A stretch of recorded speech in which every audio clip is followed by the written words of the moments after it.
And APB, American Protection Bureau, voted #1 best on Long Island for all your security needs. Call 631-390-9050. That's 631-390-9050. APB.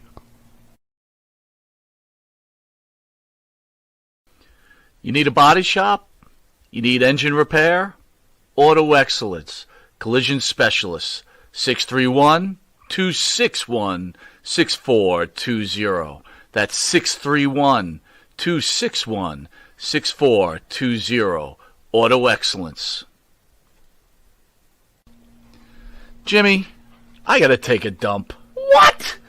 No, I mean I need a dumpster.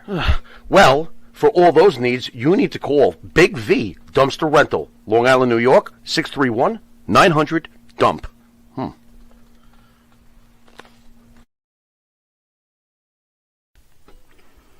Elm Logistics, for all your logistic needs. Call 631-299-3595. That's 631-299-3595. Elm Global Logistics. Pride, performance, and partnerships.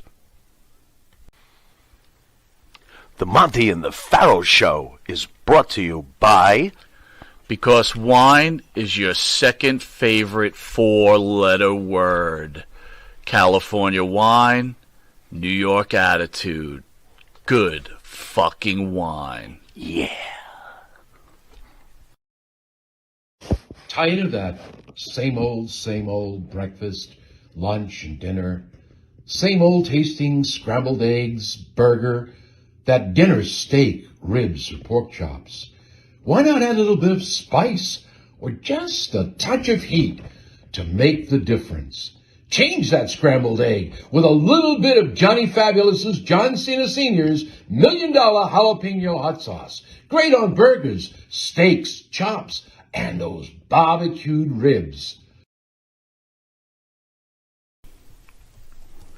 And Nitro's Garage for all your automotive needs. Call 646-675-2349. That's 646-675-2349. For all your automotive needs, Nitro's Garage. Ask for Jack.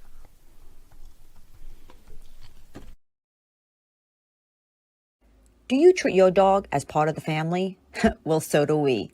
So why not celebrate your pup's birthday with the ultimate party box?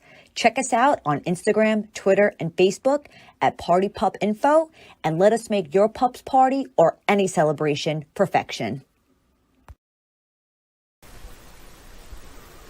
M&J Video Games and Collectibles. Sport and non-sport cards, wrestling items, autographed items. We buy, sell, and trade. M&J Video Games and Collectibles, located at 1049 Queen Street, Southington, Connecticut.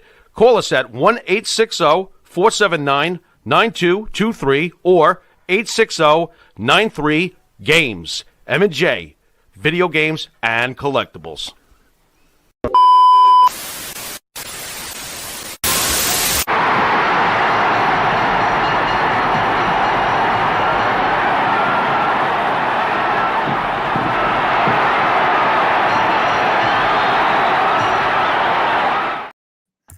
Hey everybody, welcome to Wrestling Remembered. I'm your host and moderator, Joe What a Day Lowry, and this week we're going to be taking a look back at the good old days of professional wrestling and the evolution of the infamous cage matches. And of course, we have our weekly panels of guests.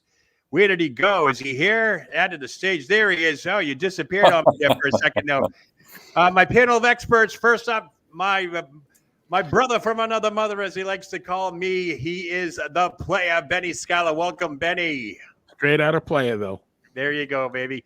And, of course, we have the president of Thursday nights, the incomparable Mr. Phil DeCesare. The raging yin to your soothing yang. Welcome, everybody.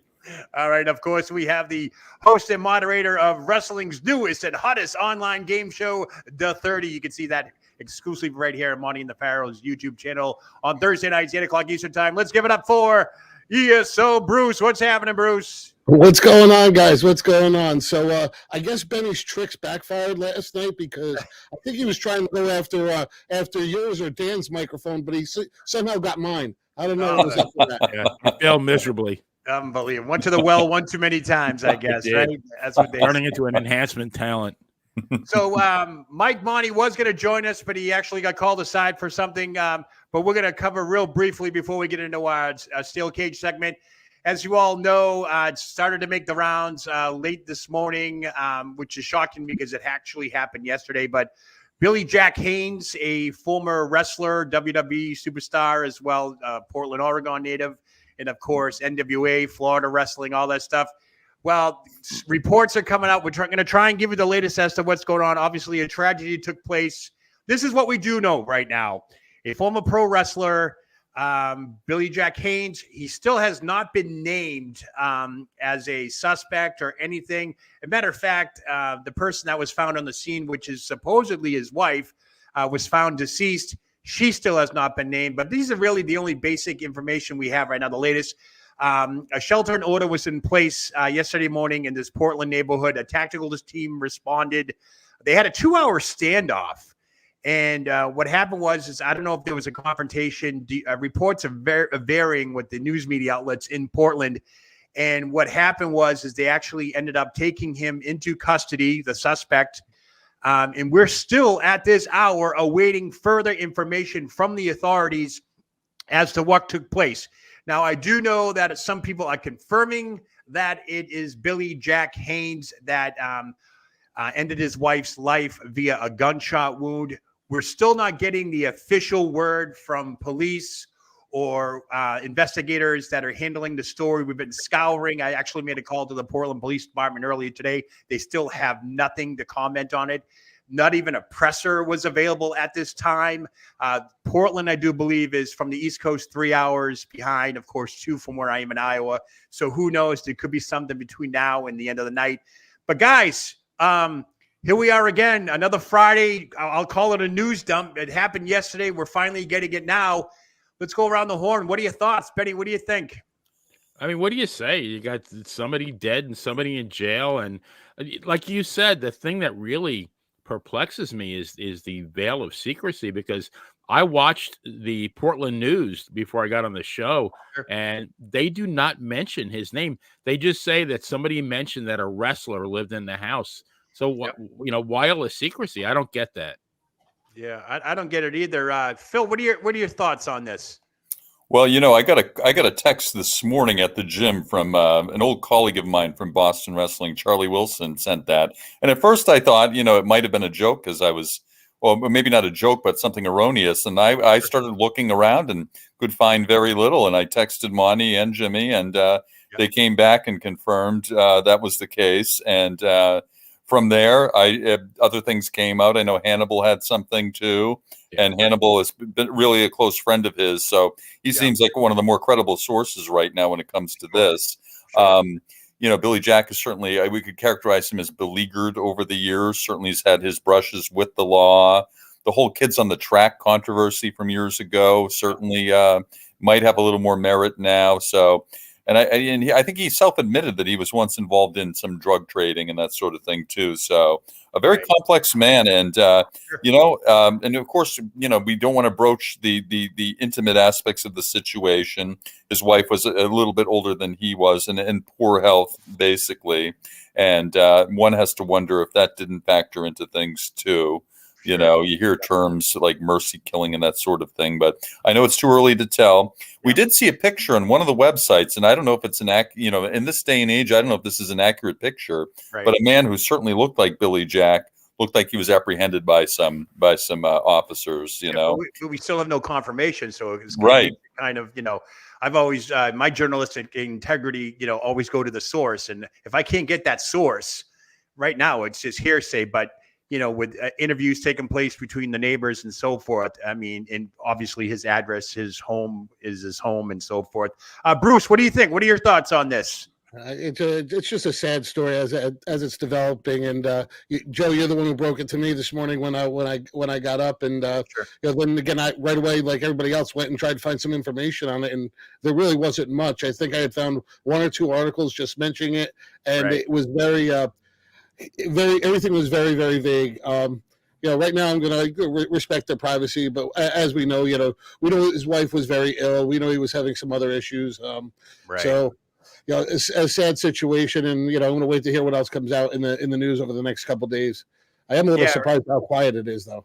Yeah, it's strange to me too when they're calling it a murder and so forth, and there's not even a press conference set up yet. Like that could change at any moment, but as of now, this just real quickly, shout out to the chat. Thank you everybody for joining us live, and if you're watching on the replay as well, the chat is lighting up. And a couple of things here now. Some people are asking, when did this take place? I do believe it happened at 10 o'clock yesterday morning, Portland time, because it did make the afternoon news out there and so forth. There was a 2-hour standoff. I'm not sure. The details are very sketchy on it, whether or not police confronted him at the home. They do know a tactical team was called in. You don't do that for just anybody. So there was some type of confrontation, and he was taken into custody.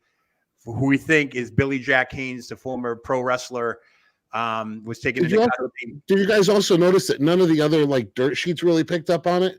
It was so. Yeah. It's really that's why I was a little thrown, because some of the major wrestling news sites that I would expect to have at least a blurb about it haven't even acknowledged it yet. Very hush hush. Well, and that's another thing. We got the Friday night news dump, and the problem with that is yesterday was a huge wrestling news. Well, I should say last night was a very, very big night for the WWE with that insane presser where The Rock is now aligned with Roman Reigns, and Cody got to choose Roman Reigns, and that's a whole different story in itself. That pretty much blew the internet up last night. So anything to do outside of that really didn't make headlines or anything. So I was shocked too, because I did get the text message from Mike telling me what happened. And I'm like, are you kidding me? I didn't see anything on that. And I actually had to go to the Portland news websites just to get some type of information on this. And the one thing that I kept experiencing over and over was they are not mentioning who the deceased is and who they took into custody, just that somebody was taken into custody. Portland police does have a Facebook page as well as their own little web thing where they give you up-to-the-date hours. That has not been updated since about, I think, 8 o'clock Portland time last night, where the suspect was detained. They're not even they're not calling it an arrest per se, but detained. But we all know that usually means that the suspect was arrested. But Monty and the Pharaoh, obviously Billy Jack was a guest on their show sometimes back.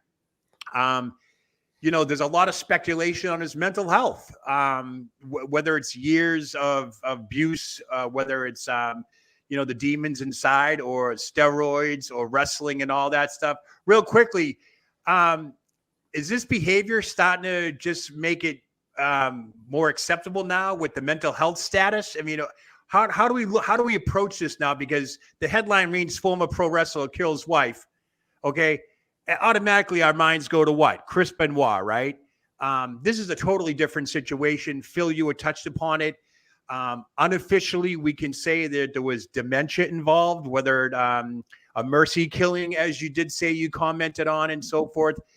Yeah. I mean, is this a little more acceptable as opposed to 20 years ago with the Benoit situation? Or, I mean, how do we feel about this now? Well, I think we have really just an overwhelming number of people now who are suffering from this, and not only in their elder years, but even earlier now. And I know more states have been warming to this idea, and I know Canada has actually pretty much embraced this idea of euthanasia, people approaching end of life and making that choice themselves, or empowering someone else in their family to do so.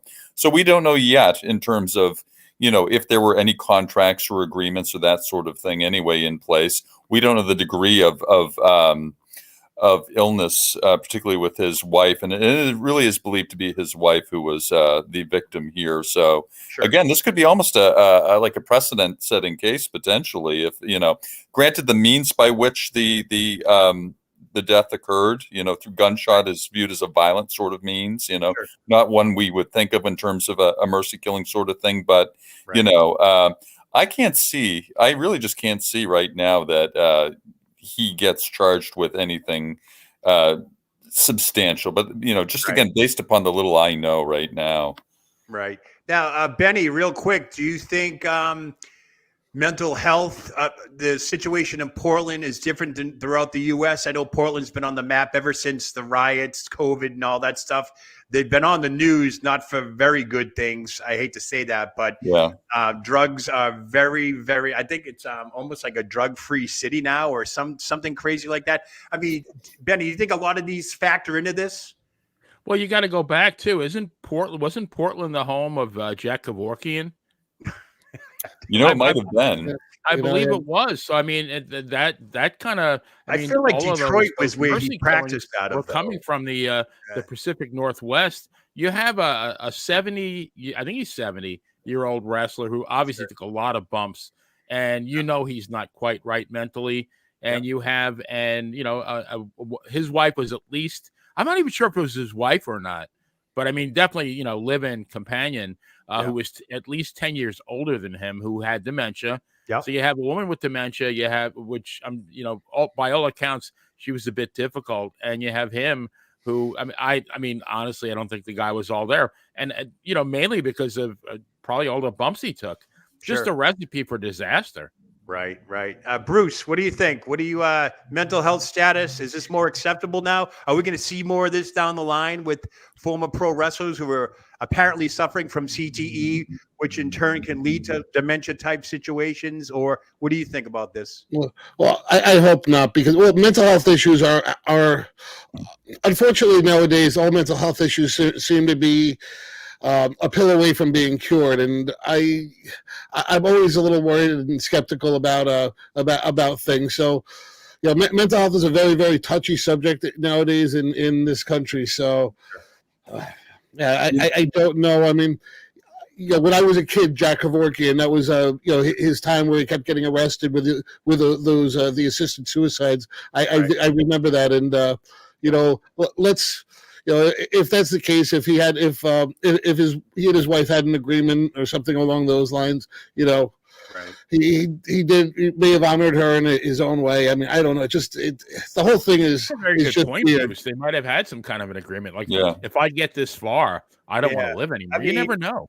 Yeah. My only hesitation with all this is that was there possibly some type of legal document on the premises that this could be carried out? I mean, it's hypothetical at this point, but I'm still trying to wrap my hands around that this murder is well over 24 hours old, and there has not been nobody named yet. And they're not even saying it along the lines where we can't release the names until next of kin has been notified. They're not even saying that, which is usually the normal recourse in a murder homicide type investigation. Yeah. Once the next of kin is notified, then it's, I think, the legalities of it all. You can say the person's name, affiliation to the deceased or the suspect, and vice versa. Right now, we don't know, hands down by the police, by the investigation team, if this is indeed Billy Jack Haynes. All points are leading to that. It's his home. It's his address. Neighbors have confirmed it. But again, when you look at the legal standpoint of this, it's very tricky when you have to report something like this. But nonetheless, in case everybody's just joining us, I know we have a big audience tonight. This is the latest from Portland. It's a developing story. It's no longer breaking news since it's over 24 hours old. Former pro wrestler, I'll say Billy Jack Haynes. That's the picture that's there. That is what everybody is saying it is. It's not been confirmed. There was a situation in his home yesterday morning. A shelter in order was in place. A tactical team did respond. After a 2-hour standoff, they were able to reach the location inside the house. They did find one person deceased, and they did take the suspect into custody. And we are still awaiting further information from the authorities. So that's really the latest as to what's going on with this. I do have a website up from Portland PD waiting for any updates. If they happen now, great. But nonetheless, I don't want to hijack the entire show. This is Wrestling Remembered, and unfortunately, we had to go with breaking news to kick off the show. But all right, what do you guys want to talk steel cage matches or what? Yeah, sure. I want to say one quick thing before we start. Benny, I'm sorry. Yeah. So we've been doing the true crime show on Monday night, and I just realized that out of 6 episodes, so tomorrow and then Monday will be episode number 7. Sure. So we've already had Sonny as one of the subjects, and we've had Vince McMahon as one. And on Monday night, we're going to have Sam Shepard. Now, he really wasn't a wrestler. he wound up being a wrestler at the end of his life very briefly. But 50 and matches. I mean, quite honestly, I see this one being a future episode. So I mean, sure. Like half of our shows are going to be about professional wrestlers. I hope that's not a precedent. Yeah, I think more will be revealed. I mean, like it is Friday. I don't know what will transpire, but like I said, anything that comes out of this developing story, I'll be quick to pass it on during the show as available. And if something does happen over the weekend, we'll try and pop on and give our viewers the latest update on that. All right, so brief snippet, Joe. I want a brief snippet of good news, real quick. Oh, go right ahead. I'm sorry, you mentioned that. Yeah, something really good, I think. All right. Steve Mongo McMichael has been officially elected to the NFL Hall of Fame, and he was told today. Wow. You know, as many know, Mongo's fighting for his life with ALS, and many believe that he's just holding on now just to see this through and see his, his election and potentially be somehow part of the proceedings. So, made me teary-eyed when I heard that. And so he's been told, and he's aware enough to really appreciate it. So I'm so happy for him. Well, there's a silver lining on this fabulous Friday, and a new moon just transpired. So hopefully we're on the other side of things now. But real quickly again, I will say hello to everybody who's tuning in live in the chat. Thank you so much for joining us. Feel free to chime in. Let us know. Real quickly, let's talk about steel cage matches. I did some research.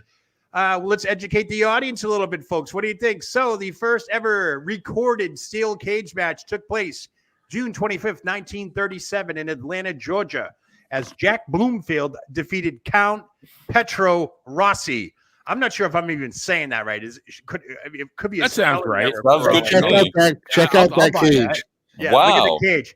I can read this verbatim. This article is from the Library of Congress. The records of the Atlanta Journal newspaper show that an innovative fight, they called it an innovative fight, between two fierce men, Jack Bloomfield defeated Count Petro Rossi in a ring surrounded on all sides by a 6-foot-high chicken wire fencing. It looks like that's a chicken. What you're looking at right there. Chicken looks wire. Like the octagon. Yeah. I mean, I'm trying to look at the crowd. I'm trying to look at the people there. I'm trying to figure out this apparatus as I look at it. We got the chicken wire going around the fence. We have these things. They look like they're tied to the turnbuckles or the ring posts. Yeah, that's what it looks like. Is that what it looks like down there? And I guess these combatants come in. So this kind of match, obviously the ropes couldn't be used. This really was a cage match. Two guys went inside a cage-like apparatus. Jack Bloomfield and Count Petro Rossi went into this apparatus and did their business. What do you guys think about that? That's crazy. Well, here's my question, though. Given the style of wrestling back then, sure, what was the need for it? I mean, they weren't going to use it as a weapon. Yeah, that's and they really didn't. I mean, they didn't really bump a whole lot or do any high spots. Yeah, I'm wondering what the only thing I could think of is it prevented somebody else from coming in.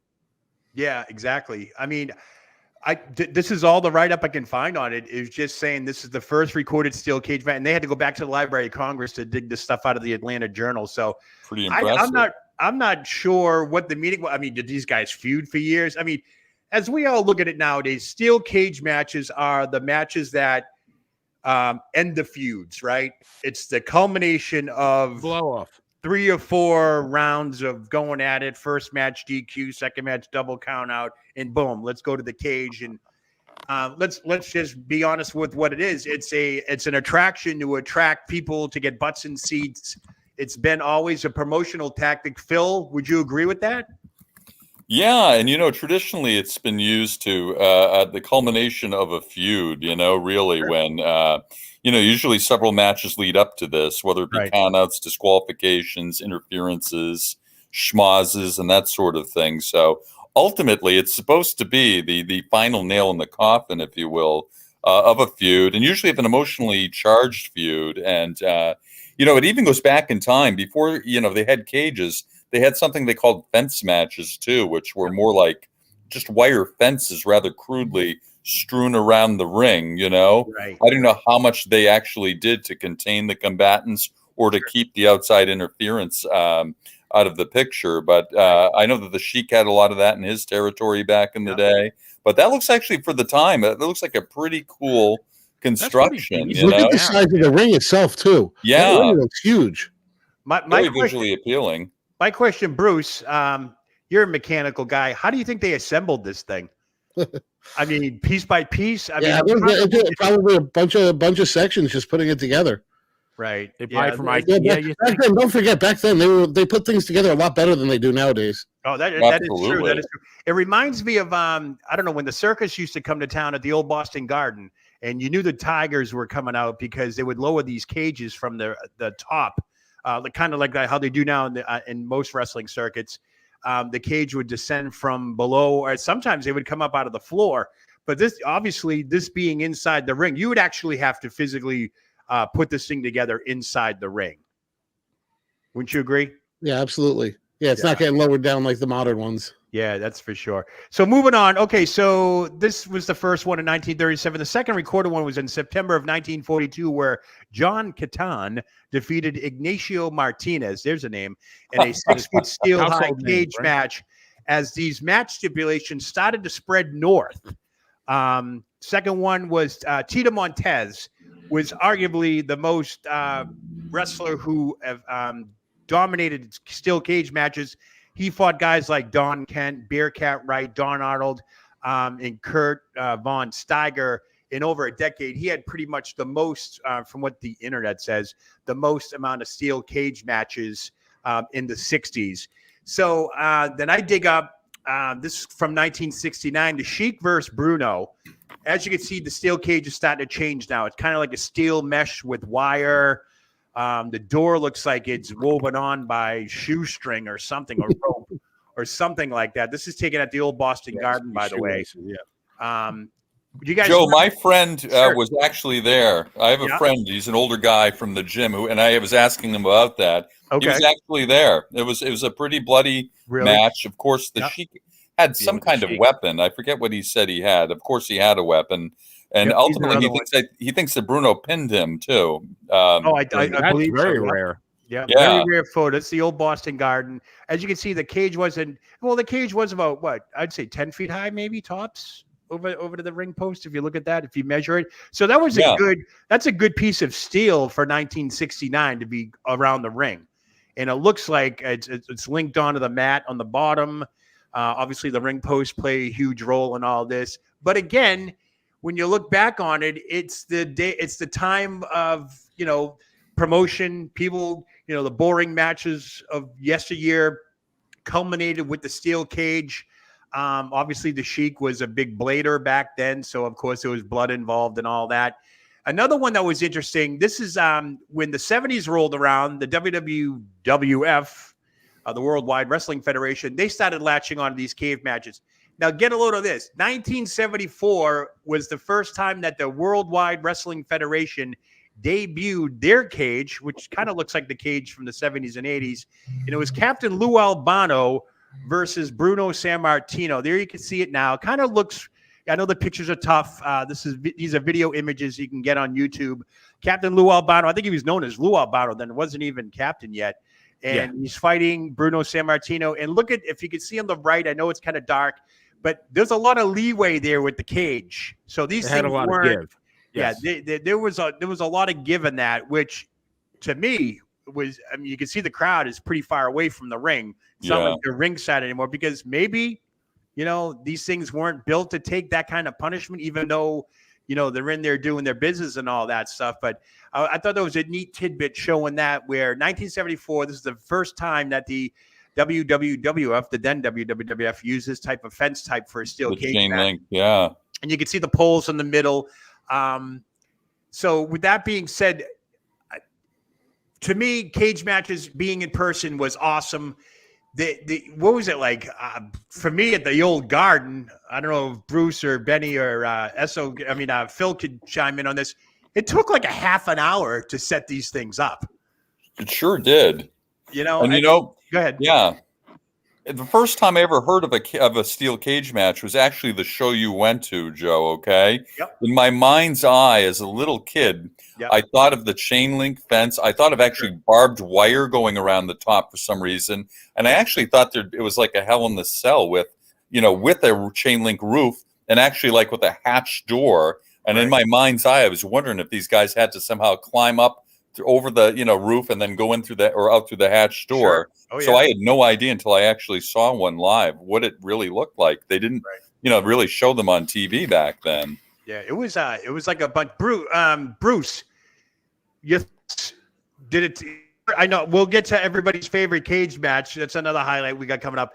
But what are your thoughts when you witnessed a cage match? Did you in person? Did you see them put it together? Yeah, the only one I got to see live was actually Jimmy Snuka against the Honky Tonk Man, and it was after they had debuted the Blue Cage. Yeah. In this instance, it was because it was the B show or C show, so they had the old fashioned regular cage. It was quite interesting. It didn't seem as high, but it was pretty cool to see Snuka jump off the top onto the Honky Tonk Man.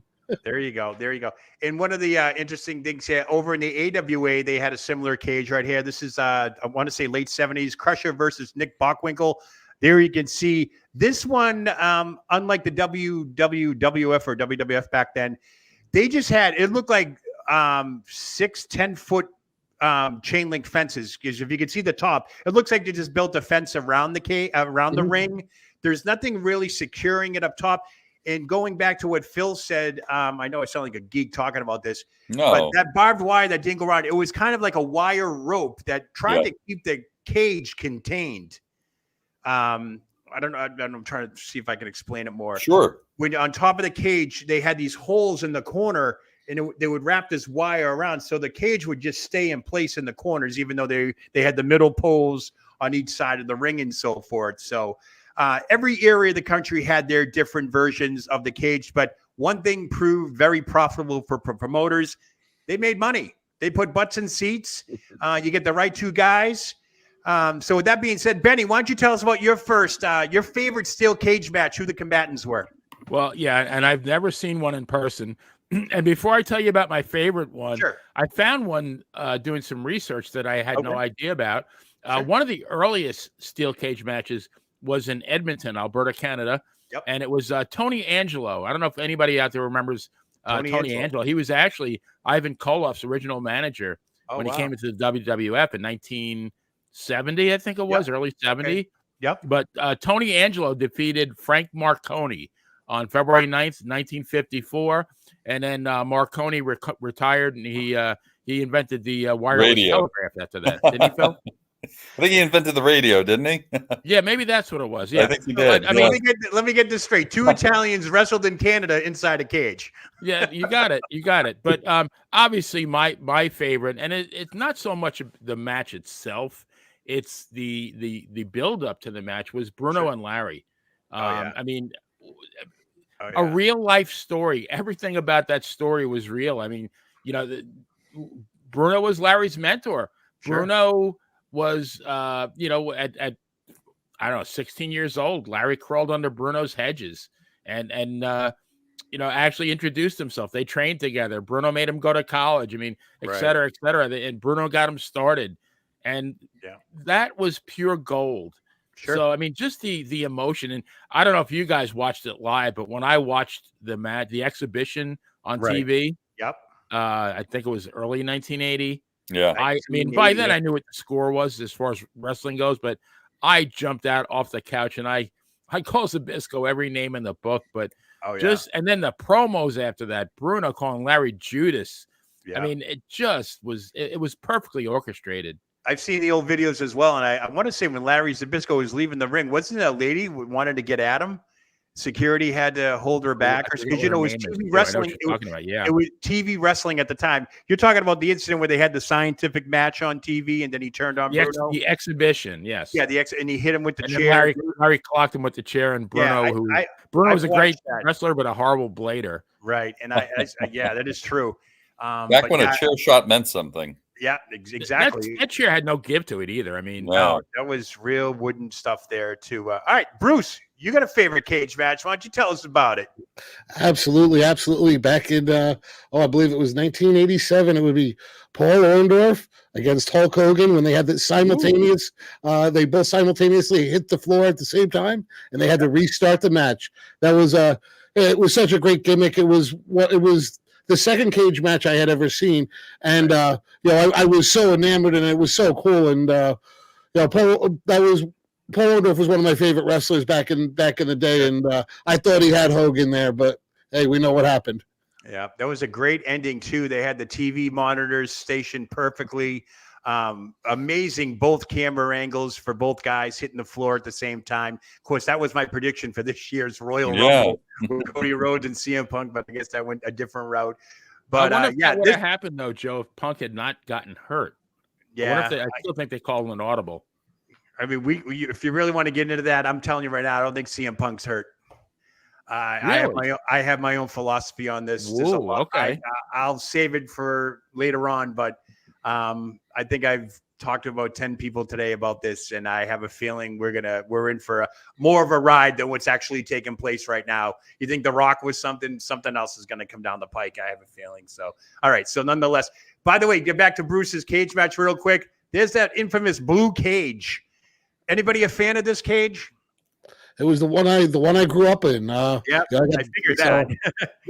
No, not a fan per se. Not that I dislike the matches held in that cage, but I actually saw Piper and Flair in '92 in Worcester, a rematch back when they had cards 1 month after the other in the cage, in the blue shark cage. Really? Piper won the match. We were treated to a full moon by Ric Flair in the process, and. But it was actually pretty good because the cages were very secure at that time at the top. And Joe, you noted how back in the day it was just twined together kind of. Sure, but these cages, the shark cages, were very solid, and it allowed them both to be up top, straddling the cage, throwing haymakers, hooking their leg, kind of tilting off, doing those spots where they're hanging by the leg. It was really pretty dramatic. They took advantage of the cage, and both Piper and Flair very resourceful, and Piper ended up getting the Duke that night. So it was worth it for the fans. So while you're at it, why don't you tell us your favorite steel cage match? Who did you like? I like this. I like the MSG Snuka Morocco match for many reasons. Emotionally, they told great stories. Both of them could sell their asses off, Sure. And both were very tight. Couple of island boys who really trusted one another, respected one another, and bloody, of course. And that's almost a prerequisite for a good cage match. But it was seen kind of almost as the culmination of their feud. Sure. And what's notable is that it really served both men well because, as we know, the Magnificent Morocco won because Snuka did a flying headbutt, which knocked Morocco through the cage door. That's the bottom left picture right there. He headbutts them. Preserving a great shot there too, Joe. Yeah. Preserving Morocco in victory. Sure. And of course, we know that Snuka dragged him back into the ring and climbed up and actually hit the Superfly splash, which is really what everyone came to see. So everyone left happy, reputations intact, and just I'll tell you, they went to Boston with that steel cage match, and we didn't get to see that. We got the headbutt. Morocco fell out of the cage and all that, and that was the end of it. Everybody was very disappointed that night. Now, this is before cable. Well, we had the cable, but we didn't see the highlights of the Snuka Morocco cage match yet because I think they were a couple of weeks apart. And I tell you, we were all disappointed because everybody came to see Snuka fly that night, and it didn't happen in Boston. And fans, I think they rioted in some sections of the stadium that night. They were very upset. They were very upset that didn't happen. But yeah, those cage matches. Speaking of Snuka, obviously we'll go back to this one. This was PWI's match of the year in '82. Backlund versus Snuka. Was just an incredible. My favorite photo. Top left, Snuka on the cage. Look at the TV camera aiming at him. Backlund laying helpless. If you pick this up today, a wrestling magazine, you would think that Snuka won this match. And I want to say that Snuka was cheered during this match. Sure. This is one of the weirdest feuds I recall back in the WWF back then, where Backlund was kind of nearing his run and Snuka was coming along, and he was the guy you love to hate. He was different. He was built. He had the fans, and I could see it happening. And again, Boston got robbed. We never got a Snuka Backlund cage match. We got a couple of DQs. I think we got a Texas death match. And I want to say the year that the month that the Snuka Backlund match happened, we ended up getting Pedro versus Snuka. for That some was odd reason. May of 1982, I think. Yeah, that was PWI's match of the year, And you're right though. When he climbed, he climbed up to the top rope, and then he climbed to the top of the cage. The crowd went absolutely nuts. Yep. Bruce, No, did you ever see those? I had read, or I heard Ric Flair stating in an interview that that Snuka had been doing that since the late '70s, going off the top of the cage. But yeah, he may have, but there's no footage. I mean, this is like a huge deal. Someone has scaled the top of the cage, and I think some of the old, Backlund versus Stan Hansen or Pat Patterson matches, there were battles on top of the cage, but everybody managed to get down or whatever and all that stuff. Snuka, Morocco, I think even the Snuka, the Backlund Morocco cage match that I went to December 81, Morocco fell off the top of the cage, kind of fell off it and snapped into the ropes, got his head stuck in the ropes, and that made Backlund walk out and win the match. So they started incorporating that dangerous element even back then, not to the point where it is now, where you get like Edge and Christian jumping off the cage and doing, Matt Hardy stuff. I'm sure Bruce is probably a big fan of that Attitude Era type cage match. I can tell you that right now. Yeah, well, I will say the tables, ladders, and chairs matches were awesome, but the Hell in the Cells, I don't know, they were a little bit brutal. Just watching. So I see the chats lighting up, and I saw something in the chat which brings me to this. I'll tell everybody my favorite cage match in a second, but one of the ones that really caught me early on that I liked, which I believe is a prelude to the Hell in the Cell, because the NWA and Georgia Championship Wrestling was way ahead of their time, was this one, the last Battle of Atlanta, Tommy Rich, Buzz Sawyer, with Paul Ellering high above the cage. Tell me I'm wrong. Is this a prelude to Hell in the Cell, an enclosed steel cage match? Yeah, really one of a kind, really, wasn't it? I mean, you couldn't even jump in the air, I don't think. I think some of the moves that were used in this match were actually, if you went to body slam your opponent, you actually jammed him into the top of the cage. So it's like going to an indie show where they have chandeliers overhanging the ring. I've seen that a few times. Oh, I'm sure you have. Yeah. I mean, obviously the wrestling freak that I was when I was younger, I saw that magazine cover and I bought that thing in 2 seconds. I think I still have it, Joe. Yep. It was an amazing, thank God for wrestling magazines back then, because I didn't know this stuff existed until cable TV, and then you would get the real stuff on this with, the inside look at some of these matches. And Tommy Rich and Buzz Sawyer, I think for that whole year, I think it was February 84, that one. So most of 83, every day and night, it was Tommy Rich, Buzz Sawyer, Tommy Rich, Buzz Sawyer. They had a hell of a feud. They beat the crap out of each other in front of Gordon Soley a dozen times a night on Saturday night. It was an intense feud, and it culminated with this so-called Last Battle of Atlanta. What a title for a steel cage match. Last Battle of Atlanta. And of course, if you head over to the World Class Championship Wrestling from Texas, we can always remember that infamous Christmas night cage match. Yeah. Kerry Von Erich and Ric Flair. Notice that type of cage, a little smaller. I feel like you could probably jump over this cage at some point. From this angle, Michael Hayes, who was in there for some God knows why reason, as a second alternate referee, I think was the storyline. He looks like he's taller than the cage there, doesn't he? Yeah, that's perspective. They all do, really, from that shot. An aerial shot, it looks like. Right. And I don't know what's wrapping the cage around, if that is barbed wire or, heavy mesh wiring, but nonetheless, their cage was much smaller height-wise. I'd probably legitimately say that's probably a good 6-foot high steel cage as opposed to I would guess 15-foot high. Benny, you remember this night, right? Christmas night? I sporadically watched WCCW, but if I can go back real quick with Tommy Rich, though. Yeah. Tommy Rich figured in one of the most memorable cage matches of all time was the Austin Idol Jerry Lawler at Memphis hair versus hair match, where Tommy Rich was under the ring for about 6 hours drinking a case of Coors Light until it came time for him to do his spot. Yep. I hear you. WCW had a lot of memorable matches of every kind. Yeah. And Bruce, I don't know if you knew this, but this was Christmas night, World Class Championship Wrestling, Kerry Von Erich versus Ric Flair for the NWA title. And for some reason, Michael Hayes incorporated something. Now, this is when the Freebirds were good up until the end of this match, when a very disgruntled Michael Hayes was trying to get Kerry Von Erich to pin Ric Flair because the fix was in that the Freebirds were helping Kerry Von Erich win the title, and Kerry was doing the honorable thing and didn't want to do it. And that's the night that Michael Hayes slammed the door on Von Erich, costing him the match and the title, and started that huge feud, as we all know today, as the Von Erichs versus the Fabulous Freebirds. What do you guys think of that?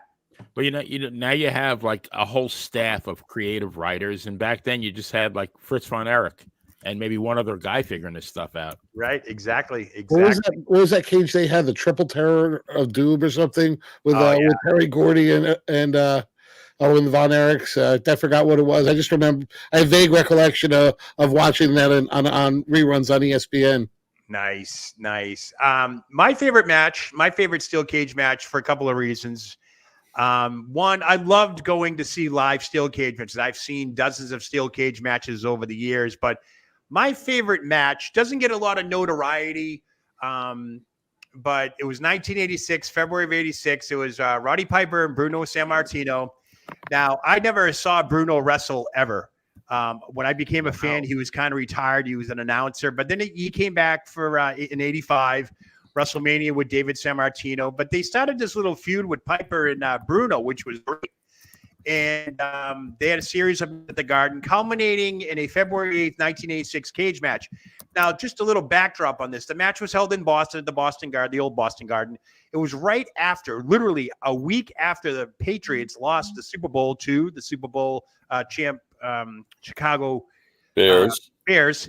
And Piper walked out into the cage wearing a Chicago Bears T-shirt, and he put up a poster of William the Refrigerator Perry on one side and Jim McMahon on the other, of course, just making the crowd irate.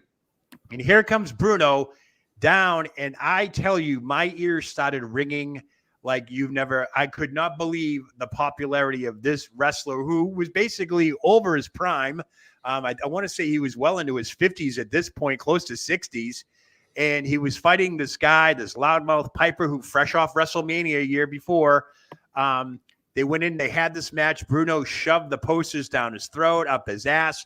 But what really stood out about this match was this blade job by Roddy Piper was, I don't know what happened, but he must have bled out so bad, because by the time this match ended, the ring was just covered in blood. Piper lost. Bruno actually hit him with a chair getting out of the cage, the wooden chair, and Bruno got out of the cage and won. But to me, that was just great storytelling at the time.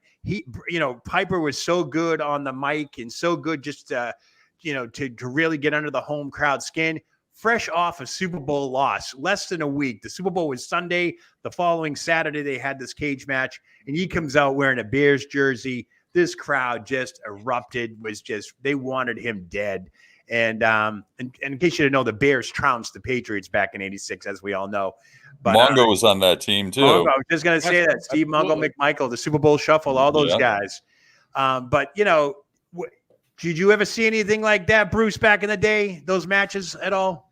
No, a little before my time, but I'm just checking out here in the chat. Somebody's talking about Rikishi jumping off the cage onto Val Venus. How crazy that one was! Yeah. Yep. Later on, see, that was the norm after a while. You got to go back to the era when we watched it and was like, oh my God, he's descending to the top of the cage. I mean, we all know history now. Mick Foley was in attendance at the Madison Square Garden when Snooker Morocco went at it, and you saw Snooker scale that's when he wanted to become a wrestler. Yep. In his Bubba Ray and Tommy Dreamer as well. Yep. In his autobiography, it says that he told his parents thought he was off to college doing something, and really he was at Madison Square Garden.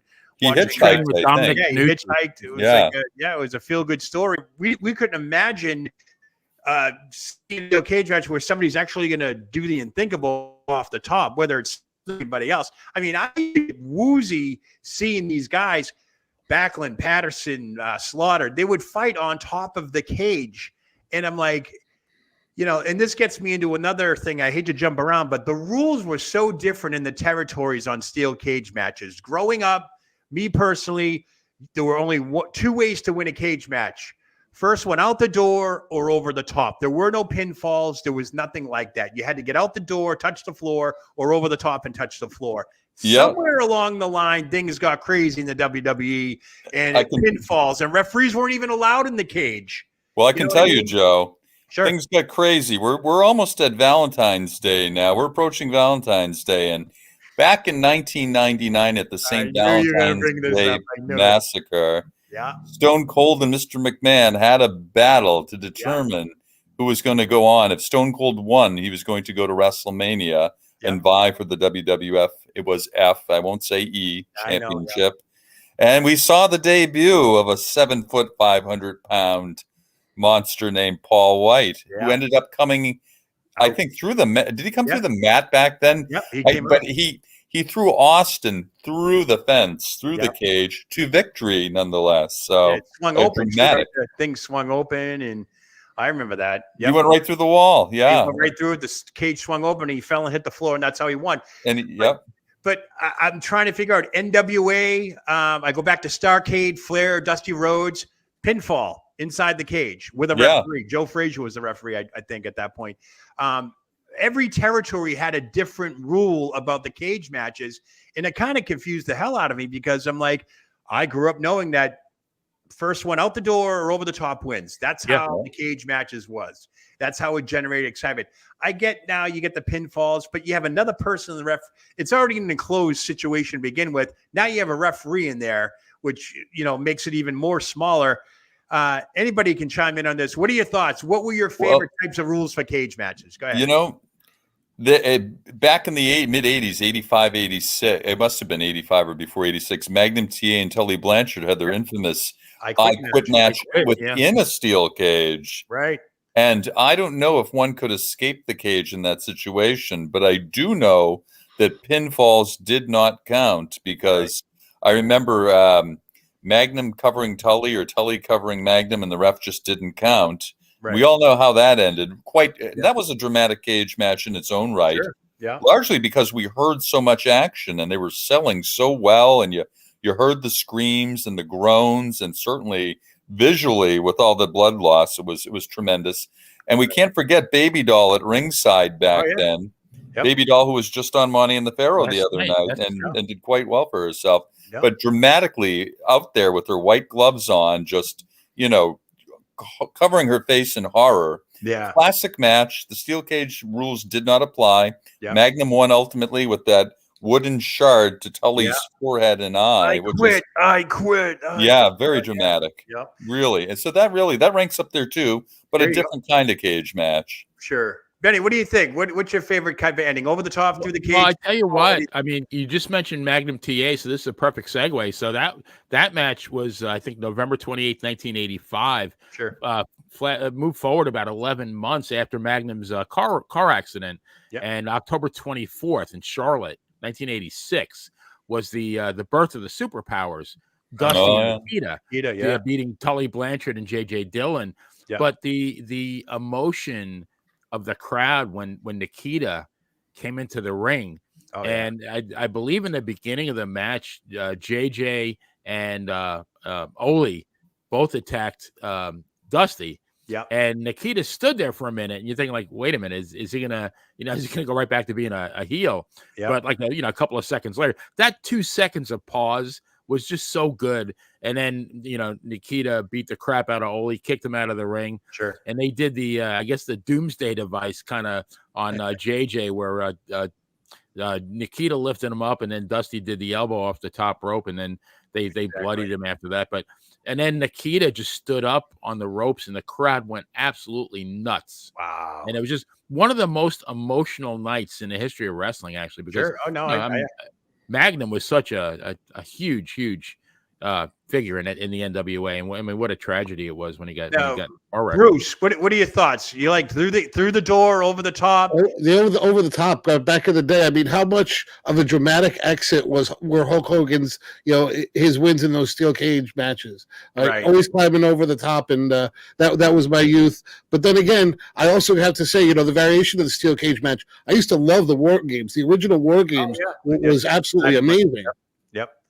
Yep, those cage match. That's a unique thing. 2 rings, 2 cages, or actually 1 big cage over 2 rings.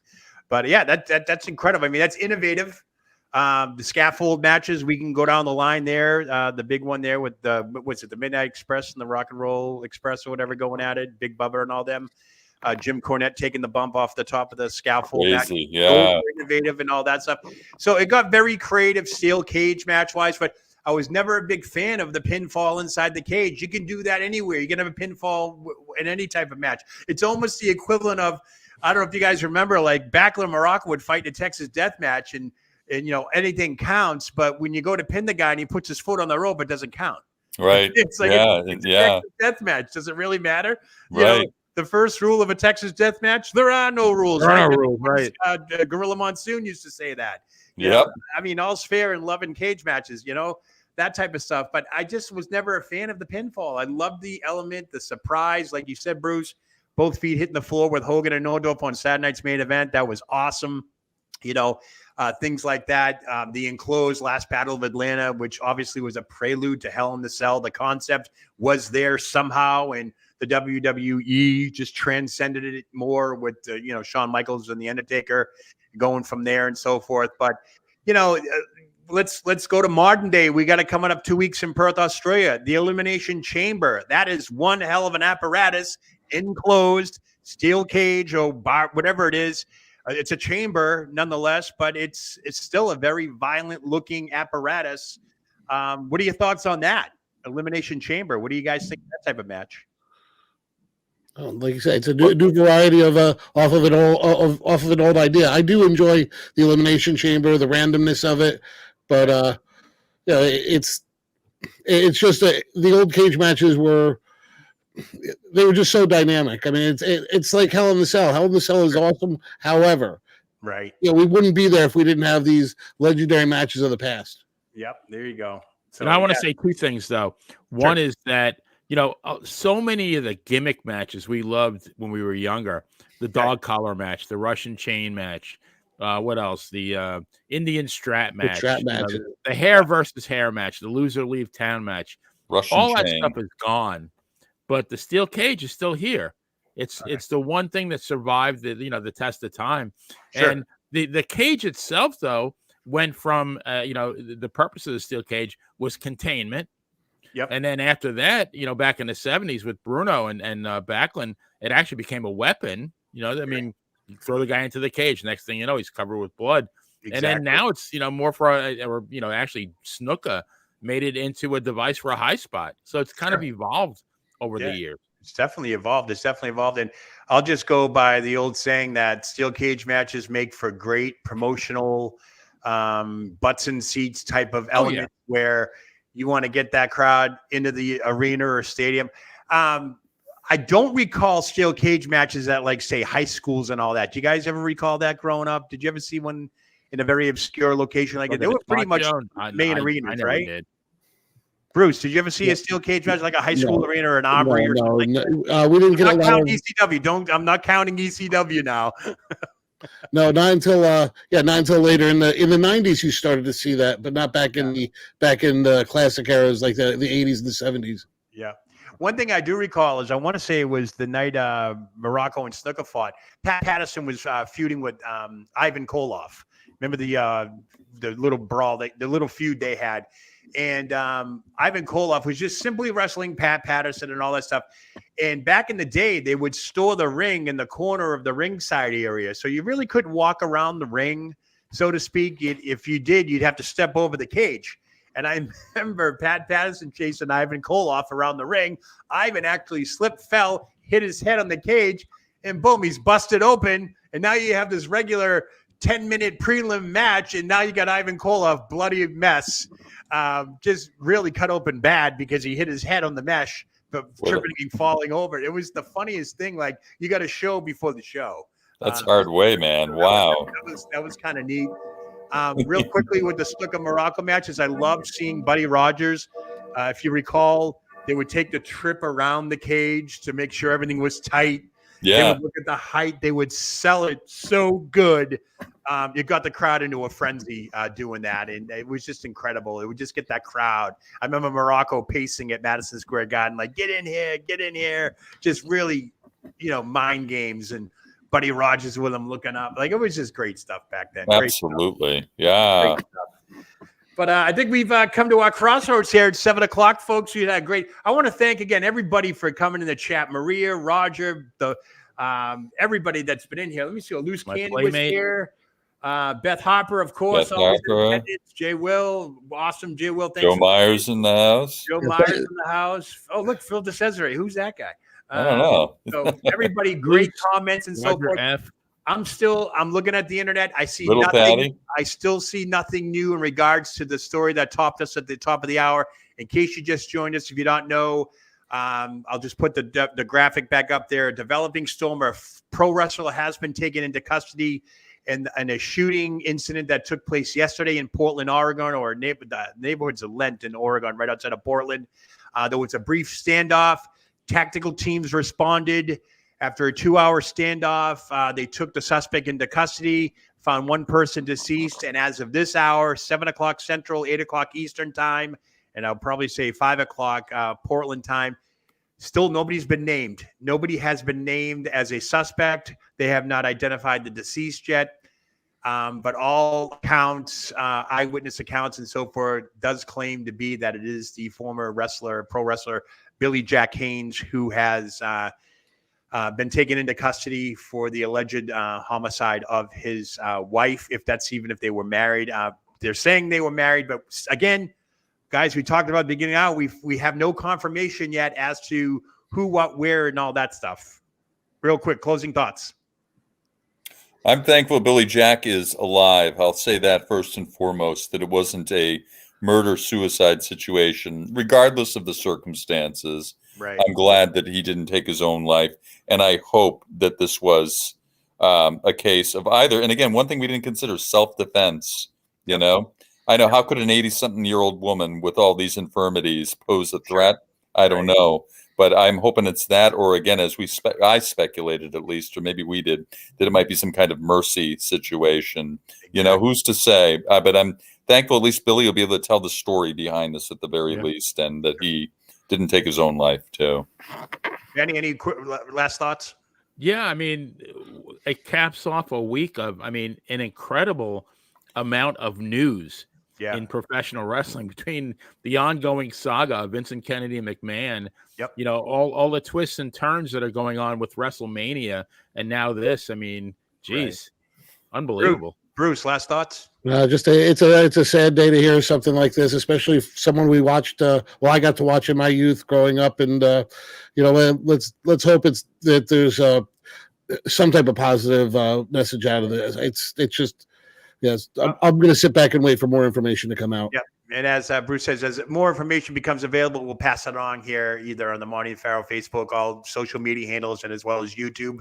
But that's going to do it for us for Wrestling Remembered this week. I know we have a busy slate next week. We got Monday, True Crime, The 30 on Thursday, my show on Wednesday, which has now been rebranded to What a Day with Joe Lowry. What's old is new again, folks. That's what it used to be called. So hey, Joe, let me just say a quick thanks to everybody out there. We have had a record amount of people watch this show today. We've had over 240 people watch the show. Wow. Currently, there's about 30 to 40 people live in the watching us. So thank you guys. Thank you very much. Thank you. Hey, and this is what you get when you tune into Monty and the Pharaoh. We try to keep up to date. We do our shows, but if something's pressing and breaking, we'll give it to you, because we know that we're just like you. We're a fan. We want to know what's going on as well. And we'll do it to the best of our ability, obviously with all our journalistic integrity intact and all that stuff. But I think Monday we might have some updates with the Vince McMahon lawsuit. I think some stuff's coming down the pike. I'm not 100% sure yet, but there is some stuff on the back burner